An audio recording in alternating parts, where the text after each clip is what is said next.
গতকাল পর্যন্ত আমরা প্রায় 50টা দেশ থেকে 550-র উপরে বিদেশি গেস্টদের রেজিস্ট্রেশন পেয়েছি।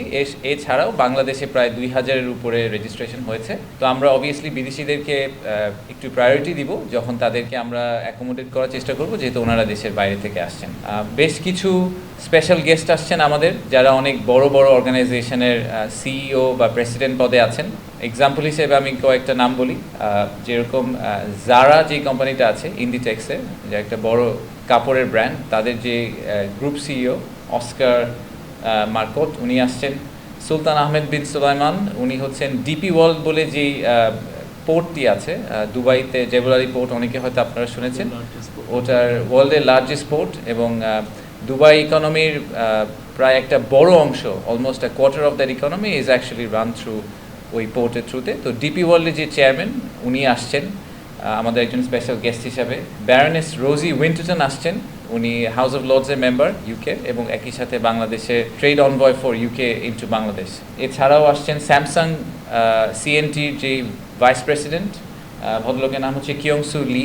সো স্যামসাংয়ের এটাই আমাদের actually one of the senior most visits Samsung থেকে, এবং যেহেতু ওনারা অনেক বড় একটা কংগ্লোমারেট, আপনারা অনেকেই শুনেছেন যে ওনারা ভিয়েতনামে বড় একটা ইনভেস্টমেন্ট করেছেন অনেক আগে।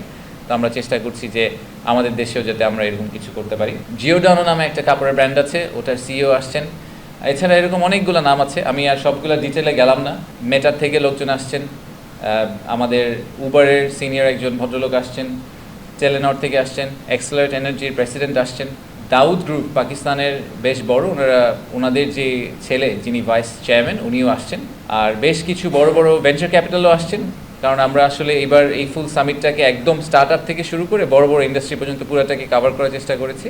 সো ভেঞ্চার ক্যাপিটালের মধ্যে বি ক্যাপিটাল, তারপরে গোবি, কনজাংশন, মারুবেনি, এরকম বড় বড় অনেকগুলো ভেঞ্চার ক্যাপিটালিস্ট ফার্মও আসছেন। 7 তারিখে আমরা বড় যারা ইনভেস্টর, যারা ম্যানুফ্যাকচারিং বা এই ধরনের জিনিস নিয়ে চিন্তা করছেন, তাদের জন্য আমরা চট্টগ্রামে একটা ভিজিটের আয়োজন করেছি।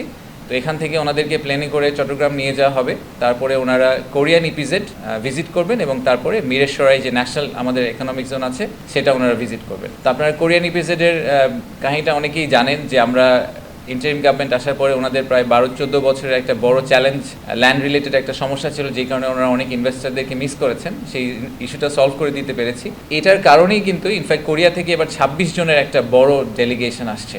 মেজরিটি আসলে কোরিয়ান ইপিজেডের যে আমাদের প্রেসিডেন্ট আছেন কি হাকসান, ওনার পুশেই আসলে আসছেন, ওনার ইনফ্লুয়েন্সে আসছেন। সো আমরা এটাকে একটা খুবই পজিটিভ আউটকাম হিসেবে দেখছি। ওনারা সবাই ইন্টারেস্টেড বাংলাদেশে ইনভেস্ট করার ব্যাপারে। 7 তারিখে প্যারালি ঢাকায় স্টার্ট আপ কানেক্ট নামে একটি প্রোগ্রাম হবে ইন্টারকন্টিনেন্টাল হোটেলে। সো স্টার্ট আপদের জন্য একদম পিওরলি ফোকাস করে ভিসিদেরকে টার্গেট করে একটা সারাদিনের প্রোগ্রাম হবে ইন্টারকন্টিনেন্টাল হোটেলে। ভিসি বলতে আমরা ভেঞ্চার ক্যাপিটালিস্ট বুঝাই, যারা স্পেসিফিক্যালি ইনভেস্টার, যারা স্টার্ট আপ কমিউনিটিতেই খালি ইনভেস্ট করতে ইন্টারেস্টেড। 8 তারিখে আমরা এই ইনভেস্টার গ্রুপদেরকে নিয়ে যাব হচ্ছে কি জাপানিজ ইকোনমিক জোনে, 2500-এ নারায়ণগঞ্জে আমাদের পাশে যে ইকোনমিক জোনটা আছেন ওখানে নিয়ে যাব। ওনারা সারাদিন ওখানে ভিজিট করবেন, ওখানে কয়েকটা ইন্ডাস্ট্রি ভিজিট করবেন, দেখবেন যে কীভাবে আমরা ইকোনমিক জোনগুলোকে ডেভেলপ করেছি। এবং ওনারা যদি বাংলাদেশে এসে একটা সেট আপ করতে চান, তাহলে একদম প্লাগ অ্যান্ড প্লে যে অপশনটা আমরা ওনাদেরকে দিতে চাই, এটার একটা বেস্ট এক্সাম্পল হচ্ছে Japanese economic zone. So Japanese economic জোনটাকে ওনাদের আমরা ঘুরিয়ে দেখাবো। তো এটার ক্ষেত্রে হয়তো জাপানিজরাই আমাদেরকে আসলে ফ্রন্ট করবে এবং ওনারাই পুরো জিনিসটাতে হোস্ট হিসাবে কাজ করবেন। তারপরে 9 তারিখে হচ্ছে আমাদের মেইন ইভেন্ট। 9 তারিখের মেইন ইভেন্টটা হবে ইন্টারকন্টিনেন্টাল হোটেলে। আমাদের প্রধান উপদেষ্টা যিনি আছেন, মাননীয় প্রধান উপদেষ্টা, উনি আমাদের প্রধান অতিথি 9 তারিখ সকালের প্রোগ্রামটার জন্য। সেখানে আমাদের প্রাইমারি টার্গেট হচ্ছে যে আসলে সবাইকে এক জায়গায় ফাইনালি নিয়ে আসা। সব অ্যাম্বাসেডাররাও থাকবেন এবং আমাদের সরকারি সিনিয়র উপদেষ্টারা সবাই থাকবেন ওখানে উপস্থিত। সকালে আমরা চিফ অ্যাডভাইজারের ইভেন্টটা করব, সেটা উইল বি ফলোড বাই দুপুর থেকে শুরু করে বিভিন্ন ধরনের ছোট ছোট ব্রেকআউট সেশন। আমরা এগুলোকে ব্রেকআউট সেশন বলছি কারণ বাংলাদেশের এফডিআইতে যে ইন্ডাস্ট্রিগুলোতে সবচেয়ে বেশি এফডিআই আসার সম্ভাবনা রয়েছে, এরকম বেশ কয়েকটা ইন্ডাস্ট্রিকে আমরা আসলে স্পিন অফ করার চেষ্টা করেছি। প্রথম সেটা হচ্ছে গিয়ে রিনিউয়েবল এনার্জি। আপনারা সবাই জানেন যে আমাদের রিনিউয়েবল এনার্জি নিয়ে একটা ডিমান্ড আছে এবং আমাদের দেশের রিনিউয়েবল এনার্জিতে ইনভেস্ট করার ব্যাপারে ওনাদের অনেক আগ্রহ আছে বিদেশি অনেক ইনভেস্টরদের। তো প্রথম দিন দুপুরে রিনিউয়েবল এনার্জি নিয়ে ইউরোপিয়ান ইউনিয়ন আসলে তাদের হোস্টিংয়ে একটা বড় ইভেন্ট অর্গানাইজ করবে।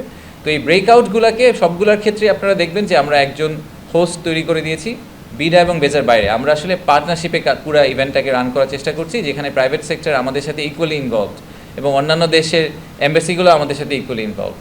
সো রিনিউয়েবল এনার্জিটা ড্রাইভ করবে হচ্ছে ইউরোপিয়ান ইউনিয়ন।